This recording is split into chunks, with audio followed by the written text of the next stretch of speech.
This is an ABC News election update. Here now, Tom Llamas.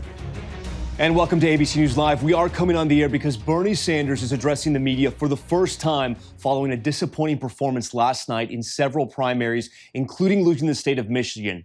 Senator Sanders flew back to Vermont after canceling his rally in Ohio due to coronavirus concerns. Joe Biden did the same. The Vermont senator right now is only projected to win in one of 6 states. We still can't project in the state of Washington. Bernie Sanders has taken the microphones. Let's listen in. And that is that Donald Trump is the most dangerous president in the modern history of our country, and he must be defeated. Tragically, we have a president today who is a pathological liar and who is running a corrupt administration. He clearly does not understand the Constitution of the United States and thinks that he is a president who is above the law. In my view, he is a racist, a sexist, a homophobe, a xenophobe, and a religious bigot. And he must be defeated, and I will do everything in my power to make that happen. Last night, obviously, was not a good night for our campaign from a delegate point of view. We lost in the largest state up for grabs yesterday, the state of Michigan. We lost in Mississippi, Missouri, and Idaho. On the other hand, we won in North Dakota, and we lead the vote count in the state of Washington, the second largest state contested yesterday, with 67% of the votes having been counted. We are a few thousand votes on top. What became even more apparent yesterday is that while we are currently losing the delegate count, approximately 800 delegates for Joe Biden and 660 for us, we are strongly winning in 2 enormously important areas which will determine the future of our country. Poll after poll, including exit polls, show that a strong majority of the American people support our progressive agenda. The American people are deeply concerned about the grotesque level of income and wealth inequality in this country, and the American people want the wealthy and large profitable corporations to start paying their fair share of taxes. Overwhelming support for that. The American people understand that the federal minimum wage of $7.25 an hour is a starvation wage. They want to raise the minimum wage in this country to a living wage of at least $15 an hour. And the American people understand that if our kids are going to make it into the middle class of this country, we must make public colleges and universities and trade schools tuition free. The American people understand that we cannot continue a cruel and dysfunctional healthcare system. And it is amazing to me to see that even in conservative states like Mississippi, there is an overwhelming understanding that we are now spending twice as much per capita on healthcare as do the people of any other country, while 87 million of us remain uninsured or underinsured. And this crisis, this absurd healthcare system, is becoming more and more obvious to the American people as we face the challenge of the coronavirus pandemic that we are currently experiencing. Imagine facing a pandemic and having 87 million people who are having a difficult time going to a doctor when they need. And the American people know, unlike Donald Trump, that climate change is an existential threat to our country and the planet, and that we need to transform our energy system away from fossil fuel to energy efficiency and sustainable energy. And the American people also know that we need fundamental transformation of a broken and racist criminal justice system, as well as a cruel immigration system that keeps millions of people living in fear. But it is not just the ideological debate that our progressive movement is winning. We are winning the generational debate. While Joe Biden continues to do very well with older Americans, especially those people over 65, our campaign continues to win the vast majority of the votes of younger people.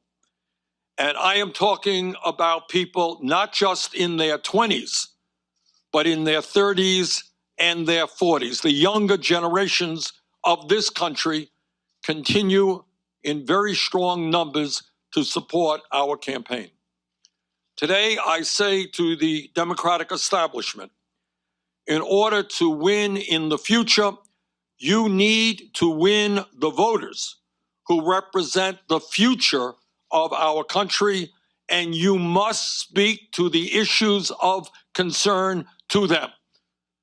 You cannot simply be satisfied by winning the votes of people who are older.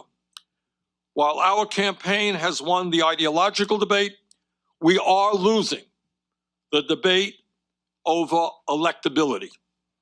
I cannot tell you how many people our campaign has spoken to who have said, and I quote, "I like what your campaign stands for.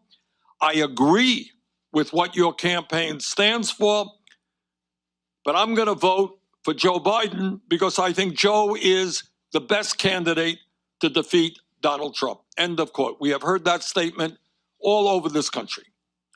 Needless to say, I strongly disagree with that assertion. But that is what millions of Democrats and independents today believe. On Sunday, I very much look forward to the debate in Arizona with my friend Joe Biden. And let me be very frank as to the questions that I will be asking Joe. Joe, what are you going to do for the 500,000 people who go bankrupt in our country because of medically related debt? And what are you going to do for the working people of this country and small business people who are paying on average 20% of their incomes for health care? Joe, what are you going to do to end the absurdity of the United States of America being the only major country on earth where health care is not a human right? Are you really going to veto a Medicare for all bill if it is passed in Congress? Joe, how are you going to respond to the scientists who tell us we have 7 or 8 years remaining to transform our energy system before irreparable harm takes place to this planet because of the ravages of climate change? Joe, at a time when most young people need a higher education to make it into the middle class, what are you going to do to make sure that all of our people can go to college or trade school regardless of their income? And what are you going to do about the millions of people who are struggling with outrageous levels of student debt? Joe, at a time when we have more people in jail than communist China, a nation 4 times our size, what are you going to do to end mass incarceration and a racist criminal justice system? And what are you going to do to end the terror that millions of undocumented people experience right now because of our broken and inhumane immigration system? Joe, what are you going to do about the fact that we have the highest rate of childhood poverty of almost any major country on earth, and are living with the fact that 500,000 people tonight are homeless and 18 million families are spending half of their income to put a roof over their heads? Joe, importantly, what are you going to do to end the absurdity of billionaires buying elections and the 3 wealthiest people in America owning more wealth than the bottom half of our people? So let me conclude the way I began. Donald Trump must be defeated, and I will do everything in my power to make that happen. On Sunday night, In the first one-on-one debate of this campaign, the American people will have the opportunity to see which candidate is best positioned to accomplish that goal. Thank you all very much. Okay, we've just been listening to Senator Bernie Sanders, who has made it very clear he is staying in this race and looking forward to debating Joe Biden on Sunday. He also laid out his game plan, essentially, his strategy, and what he's going to ask Joe Biden specifically on the issues of poverty, immigration, health care, criminal justice reform, and the environment as well. He also highlighted the two groups of voters that he is doing well with, even though he is losing the delegate count right now by I think at this point, 200 delegates or more. He says he's still winning with his progressive agenda, and he's still winning with younger voters. I want to bring in Rick Klein right now, our chief political director. And Rick, you know, sort of a stunning speech there from Senator Sanders. He laid out his strategy for the debate and essentially saying he's going to stay in this race to hold Joe Biden's feet to the fire. Joe, what are you going to do about it? It sounds like he is essentially laying out a strategy where he is going to be questioning Joe Biden far more than debating Joe Biden.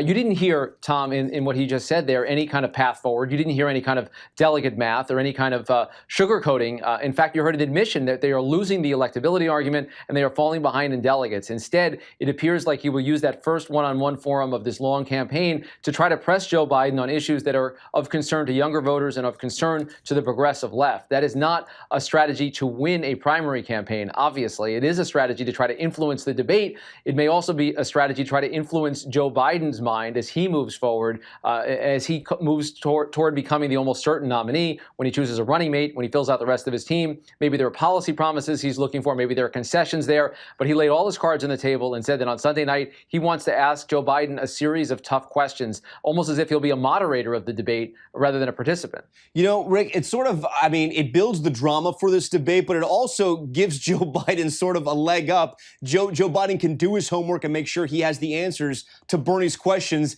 And it's going to be interesting here because there are moderators at that debate, but it sounds like Bernie Sanders wants to be the moderator on Sunday night.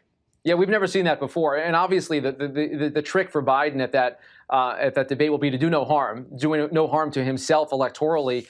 We didn't hear any talk about those Tuesday states next week, where Arizona, Florida, Illinois, Ohio, all states that Bernie Sanders lost 4 years ago, Joe Biden heavily favored in each of them 6 days from now. The other challenge, I think, is for Joe Biden not to sound condescending, patronizing, dismissive of any of the ideas that Bernie Sanders brings.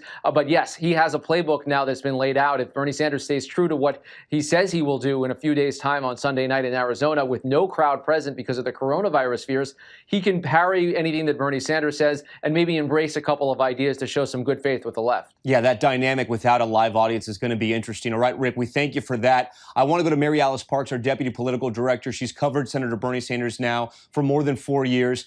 Mary Alice, my question to you is, Bernie Sanders says he's a revolutionary. He's calling for revolution, and that's what we heard right here. It's not a surprise that he didn't step away from the race. That would have been a shocker. It sounds like Bernie's still fighting. He may not be fighting for the nomination, but he's definitely fighting for what he believes in. And fighting for change within the Democratic Party. You heard Senator Sanders say that he thought the Democratic Party needed to pay more attention to what young voters are asking for and pay more attention to the issues. He pointed out the exit polls from a state like Mississippi, the most conservative state probably to vote so far in this primary election, where even a majority of Democratic voters told exit pollsters that they were in favor of Bernie Sanders' signature health care plan. So you can see these few sort of glimmers of hope on the issues and on the age breakdown that he is gleaming onto, sticking to, and wants the Democratic Party to take notice of. You know, I've heard a lot of progressive organizers put it to me this way. They think that Joe Biden's message of, and they say this in a very mocking tone, mind you, his message of Make America 2015 again is just not going to cut it in a general election. And I think that's a lot of what we are hearing from Senator Sanders today. He wants to push the former vice president to develop a more robust message that they think would either show that Bernie Sanders is winning more on the ideological front or just help Joe Biden be a stronger candidate in the general election. Mary Alice, what's your prediction? Does Bernie Sanders go in there guns blazing? Because because Joe Biden has had moments where he shined at debates, but he's also had a lot of moments where he stumbled. He can have moments where Democrats who even support him get a little worried about whether he can take on Donald Trump. And isn't this a delicate dance? Because if Sanders goes too hard on Joe Biden, it could hurt him come November. Yeah, I think that that's exactly right. I think the senator's probably hearing it from both sides. There are likely people in his inner circle that are saying, if you deliver some kind of death blow to Joe Biden at this point in the campaign, you could really be hurting when you come back to the Senate. There's going to be a lot of Democrats that could be placing blame on your shoulders if you make it look like Joe Biden is not ready for November. There are other Democrats, though, no doubt in the senator's inner circle, that are saying maybe that should be fleshed out, and maybe a really tough debate that gets at possible vulnerabilities of the former vice president would be helpful and healthy as a part of this process. So I think that we will likely see the senator really wrestle with that over the next few days. No doubt, and he has definitely raised the stakes for that debate. All right, Mary Alice and Rick, thank you so much for your analysis. You are watching ABC News Live. For all the updates on the campaign, stay right here on ABC News Live at abcnews.com. We're going to have much more on this on World News Tonight. I'm Tom Llamas. Thanks so much for watching.